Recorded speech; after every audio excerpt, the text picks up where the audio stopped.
They came from across the stars, young scholars, some scaled, some feathered, some silicon-based, others gaseous in containment fields, each bred and trained for high learning in the finest galactic institutions.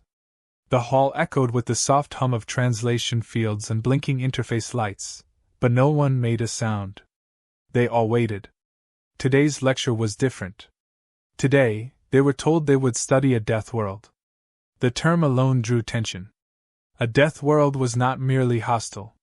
It was evolution sharpened to a killing edge, an ecosystem that didn't support life, but actively tried to exterminate it. Class V was the highest designation. And the subject? Earth. Sol 3. Home to a species called humans. The instructor didn't waste time. He activated the holosphere, and a rotating globe appeared, blue oceans, green masses, shifting white clouds. The instructor's voice, though neutral, carried the weight of warning. Earth, he began, is a paradox. Its first impression is deceptive, lush, fertile, alive. But beneath that beauty lies a world engineered by chaos. A biosphere designed not for comfort, but for relentless competition. Oxygen levels were the starting point.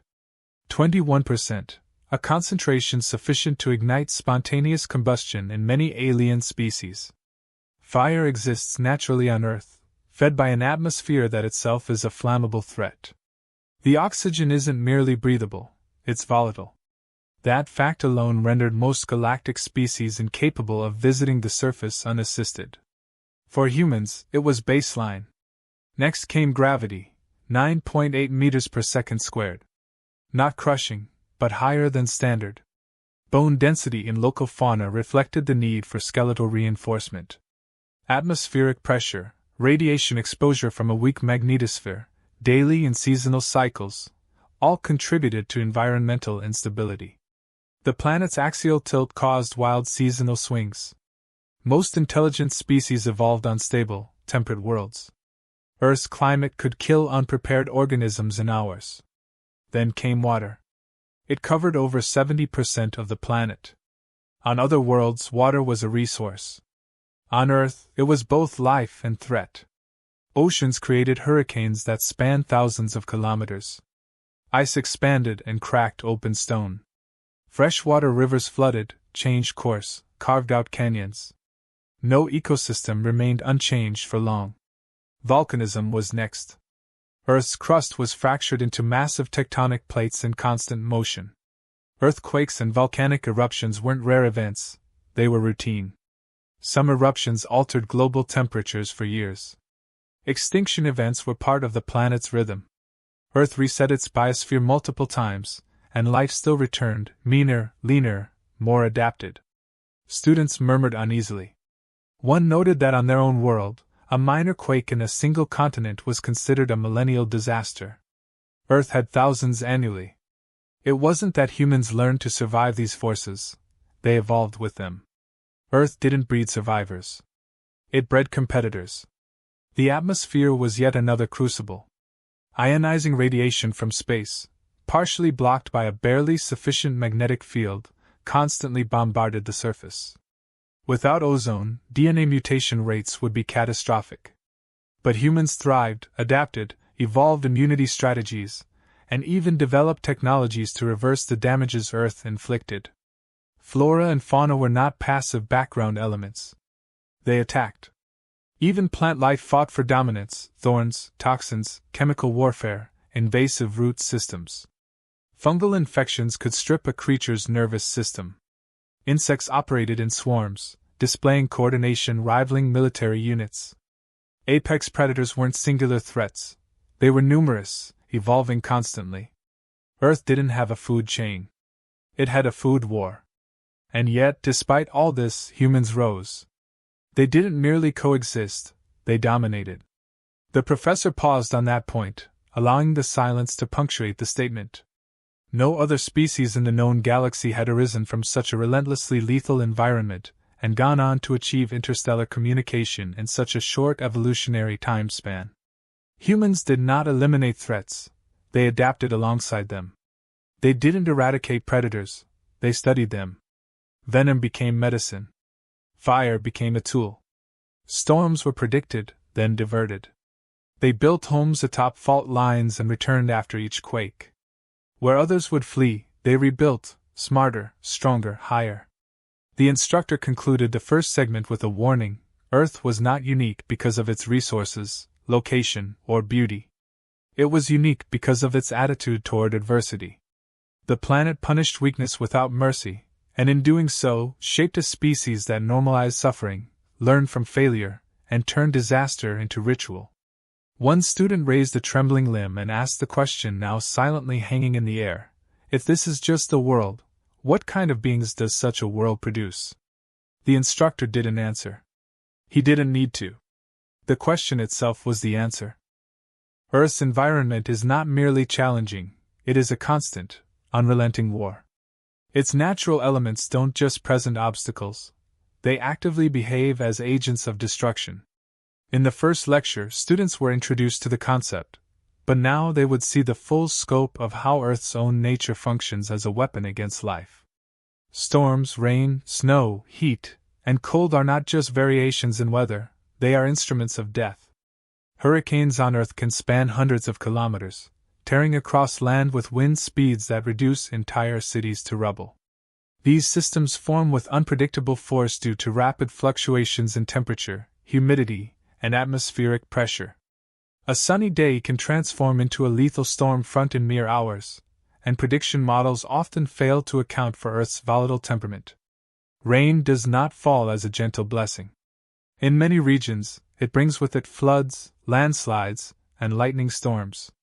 Mudslides triggered by relentless rainfall bury roads and settlements. Snow doesn't just slow down life, it can paralyze entire populations. Temperatures drop to levels where exposed flesh freezes within seconds. Yet humans survive here, build homes here, and even thrive under such hostile skies. Extreme heat is no less deadly. In desert zones, temperatures exceed 50 degrees Celsius, and combined with suffocating humidity, it overwhelms the body's ability to cool itself. Dehydration, organ failure, and heat stroke become imminent. Water, normally the element of life, turns lethal when it can no longer regulate the body's thermal limits. The surface of Earth is not stable. Its crust is broken into massive tectonic plates that grind and shift. When they move, earthquakes result, sudden, violent, and often devastating. In seconds, entire cities can collapse into dust. And worse still, undersea quakes birth tsunamis, towering walls of water that erase coastlines in minutes. Mountain regions are no haven. Landslides, avalanches, and collapsing cliffs kill without warning. A blanket of snow may seem calm, but one subtle vibration can send thousands of tons of frozen death cascading downward. These are not isolated or rare events, they are part of Earth's regular activity. Plains, deserts, and forests offer no refuge. In deserts, the contrast between day and night temperatures can cause hypothermia and heat stroke in the same 24-hour period. Sandstorms blind and strip the skin. Forests, though green and seemingly alive, are riddled with dangers, venomous plants, predatory animals, toxic spores, and diseases carried by swarms of biting insects. Each step in these regions is a gamble between survival and infection. Earth does not allow long periods of peace. If one region is calm, another is under siege from flood, drought, fire, or quake. Safety is never guaranteed. No continent, no climate, no season is without risk. There is no normal weather pattern, only temporary lulls between assaults. Even Earth's atmosphere is a mixed blessing. While breathable to humans, it barely blocks the full force of the sun's radiation. Without the ozone layer, Earth's surface would be scorched. And that layer, too, is thinning, yet humans continue, developing technology to adapt, to fight back, to shield themselves where nature fails. Climate patterns have become increasingly unstable. Seasons no longer follow expected cycles. Rain comes in months of drought. Snow falls in spring. Entire agricultural systems collapse under the erratic behavior of Earth's skies. One year brings record heat, the next, unrelenting storms. The planet itself seems to resist consistency. This was not a place that supported life kindly. It was an arena of brutal tests, where only the adaptable, the alert, and the unrelenting could survive. To endure Earth was not just to exist, but to fight continuously, to anticipate failure, pain, and chaos, and to grow stronger in spite of it. The alien students now saw the truth in full. Earth is not beautiful despite its violence. It is beautiful because of it. It is a crucible. And any species that could not just live here but spread across it, build civilizations through volcanic ash, frozen wastelands, and parched deserts, that species would not be ordinary. It would be dangerous. Ruthlessly forged. A natural disaster given form and intention. And that species was human. The biological reality of Earth surpasses its violent weather and unstable terrain. Its biosphere is not merely active, it is aggressive, competitive, and merciless. From the microbial level upward, Earth's life forms are shaped by an evolutionary war that has never ceased. Every cell, every organism, is both target and threat. The foundation of Earth's life is not stability, but relentless adaptation. Viruses mutate in days, bacteria evolve resistance within weeks, and parasites find new hosts with chilling efficiency. Immunity on Earth is never permanent. It is a temporary advantage that must constantly be earned through biological vigilance. No species can afford stagnation. Even the smallest organisms are lethal. Bacteria capable of surviving extreme environments, boiling water, toxic waste, radiation, are commonplace. They do not just infect, they overwhelm, outnumber, and adapt under pressure. Earth's viruses, some without DNA, hijack host cells with unmatched precision, turning the body into a weapon against itself. Parasitic entities such as Toxoplasma gondii alter host behavior to increase transmission. Others, like Ophiocordyceps, hijack entire neural systems in insects, manipulating them until death. Predators are numerous, but so are defenses. Venom is not rare, it is an evolutionary standard. Plants manufacture neurotoxins, hemotoxins, and chemical compounds potent enough to incapacitate or kill within seconds.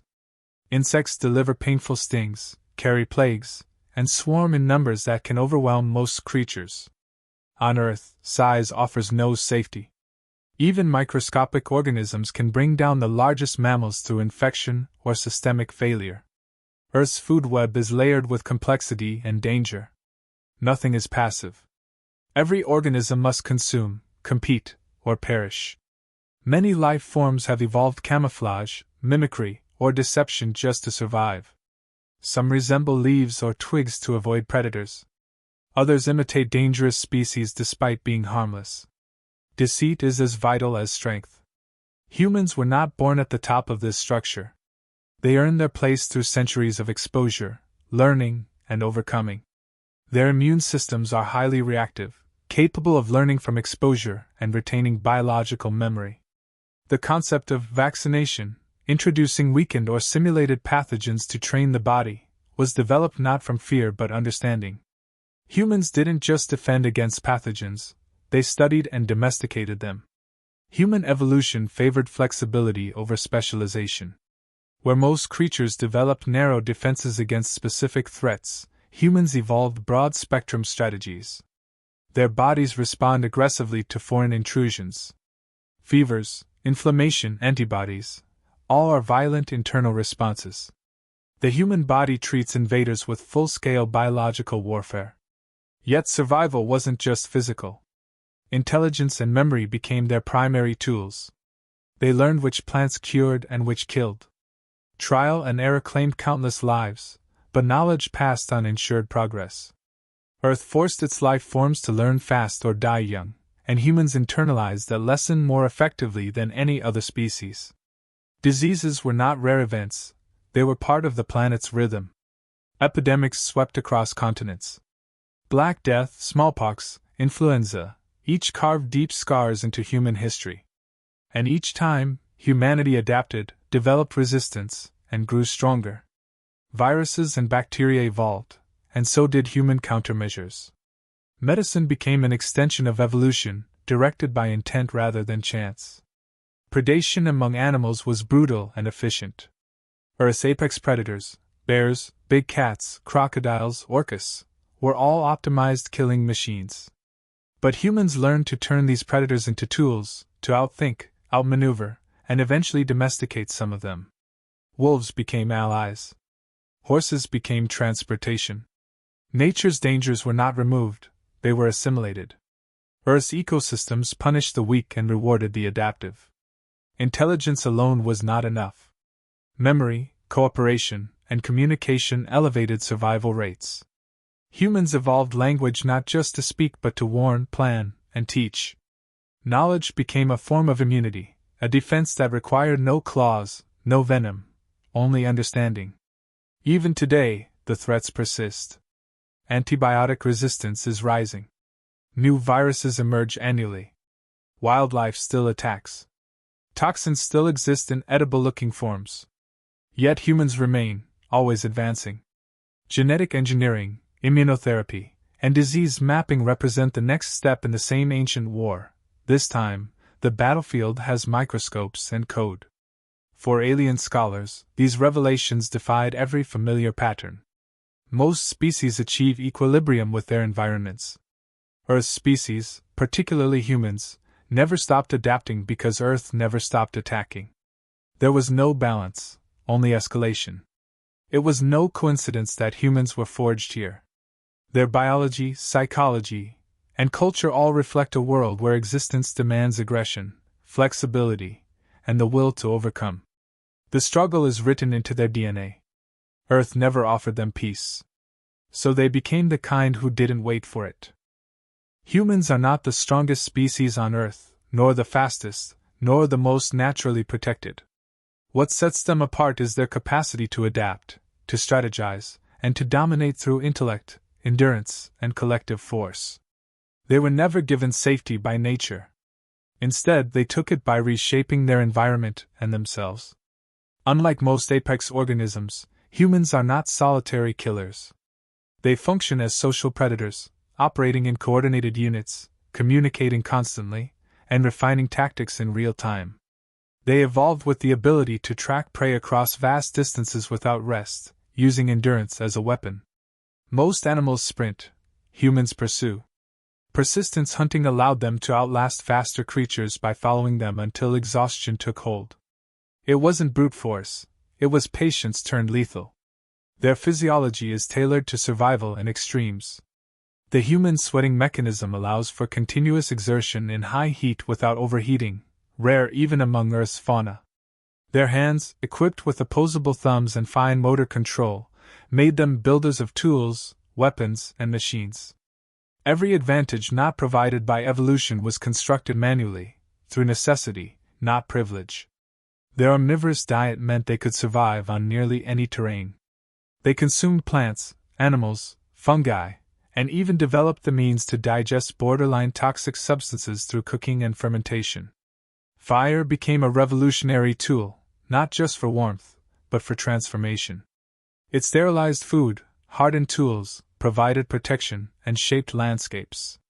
No other species on Earth used flame as a default part of existence. Humans embraced it. More dangerous than their physical traits was their mindset. Curiosity in humans was not passive. It was intrusive, persistent, and unyielding. They took things apart to understand them. They broke boundaries without hesitation. Where most species feared the unknown, humans stepped into it willingly. Mountains were not barriers, they were objectives. Oceans were not limits, they were invitations. The concept of exploration was woven into their instincts. Emotion in humans is not a weakness. It is a motivator, a decision-making engine with unparalleled flexibility. Fear sharpened their senses. Anger drove resistance. Hope pushed progress. Empathy bonded groups into societies capable of cooperative effort far beyond instinct. Unlike most intelligent species, humans used emotion not only for survival, but for growth, creation, and destruction alike. They are creatures of memory and myth. They recorded their failures, shared their lessons, and passed them forward across generations. Language wasn't just a communication tool, it was a data archive, a weapon of strategy, and a means of legacy. With words alone, Humans have moved entire civilizations, incited revolutions, and healed after catastrophe. What they could not achieve with biology, they accomplished with technology. They turned stone into spears, metal into armor, and eventually, atoms into energy. They broke the sound barrier, reached space, and began rewriting their own genetic code. They do not accept limits. Where nature placed a wall, humans invented the ladder. Conflict never left them. War has followed humanity throughout history, not because of hatred alone, but because of ambition, ideology, and survival. They learned to organize destruction, systematize violence, and extract knowledge from both victory and defeat. Their warriors became symbols. Their scientists became architects of power. Their history is a record of conquest and rebuilding.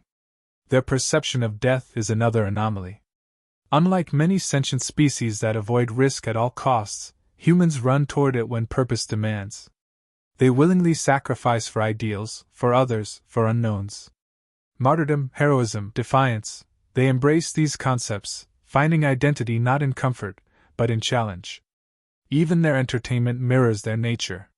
Simulations of combat, stories of disaster, games built on competition, all reflect a mind trained to face adversity. They do not fantasize about utopia. They imagine war, survival, and triumph against impossible odds. Their fictional horrors often resemble the realities of other species. Human adaptability is not just a trait. It is a survival mechanism embedded into every level of their being. Psychological resilience allows them to endure trauma and return stronger. Cultural elasticity enables them to absorb ideas, tools, and practices from others without losing their identity. They grow from contact, not crumble under it. Their rise was not inevitable. It was earned through blood, persistence, sacrifice, and learning. Every step forward was contested by the world they inhabited. Every innovation came at a cost. Earth did not permit complacency. And so humans became a species that advanced not by peace, but through relentless confrontation. To study them is not to observe a species at equilibrium with its environment. It is to witness a force of will so potent that even nature's fury became a puzzle to solve rather than a sentence to endure. They are not anomalies. They are the product of pressure, adaptation given form and direction. The room was silent, the atmosphere heavy with awe and unease. What began as an academic exploration had evolved into something else entirely. The students were no longer analyzing a distant world. They were now reckoning with a force their civilizations had never prepared them to understand. Earth wasn't feared because of its landscape, or its beasts, it was feared because it created humans. Each example had pointed to the same conclusion.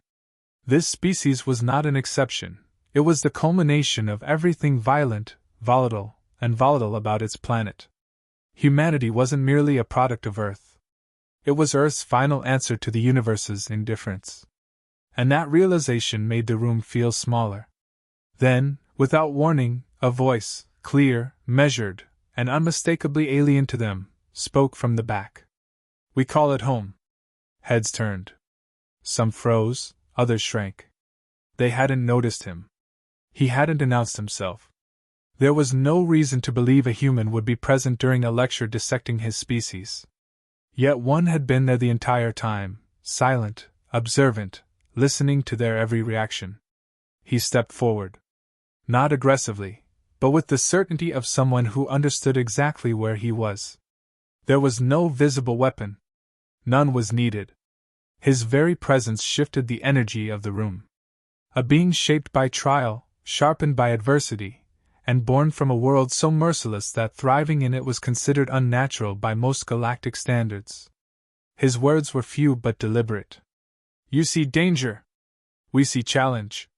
You call it a death world. We just call it Earth." He didn't smile. He didn't gloat. There was no arrogance. Only clarity. That was the part that disturbed them most, not his strength, but his composure. There was no rage in his voice, no defensiveness. He wasn't trying to prove anything. He simply existed in a way none of them could replicate. One of the students asked, almost whispering, "How do you endure so much and remain whole?" The human didn't pause. Because we never assumed life would be kind. There it was, the philosophy embedded in every fiber of human history. A refusal to expect mercy. A readiness to suffer, endure, and evolve without guarantee of reward. Not out of pessimism, but preparation. They never asked, "Why me?" They asked, "What's next?" The professor didn't intervene. He watched with the stillness of someone witnessing history being made. His species had charted stars, bent gravity, mapped consciousness, but this was different. This was unfiltered confrontation with a species that survived not through shelter, but through exposure. Not by avoiding pain, but by using it. Another student spoke, this time bolder. "Aren't you afraid of what you've become?" The human looked at him directly. "We're not what we became. We're what we chose to be, despite what tried to stop us." The distinction cut deeper than expected. It meant humanity wasn't merely a reaction. It was an assertion, a conscious shaping of identity in defiance of entropy. They didn't evolve to kill. They evolved to persist. To understand. To rebuild from ashes, even when the fire was still burning. They walked through war, through famine, through extinction-level threats, and didn't vanish. They buried their dead, mourned them, and used the pain as fuel. Where most species halted at loss, humans accelerated. They memorialized catastrophe and then outpaced it. The room remained silent. The human walked to the center, stood for a moment, then spoke one final time. "You've studied the planet. You've studied the dangers. But until you understand the will that walks through fire willingly, you don't understand us." And then he left. No one followed. No one spoke. The data no longer mattered. It wasn't the storms, the predators, or the diseases that made Earth dangerous. It was the mindset forged within it, a mentality that accepted struggle as natural, pain as teacher, and fear as a tool. In the weeks that followed, that class's notes spread across the galactic academic networks. Simulations were rerun, risk models revised.